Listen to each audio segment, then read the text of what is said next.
Let's say that there are two parts of school. The first part is learning information, like the quadratic equation or the periodic table.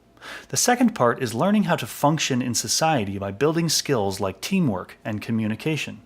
It's very challenging for teachers to address both parts at the same time, transmitting information while giving students the opportunity to build these important skills.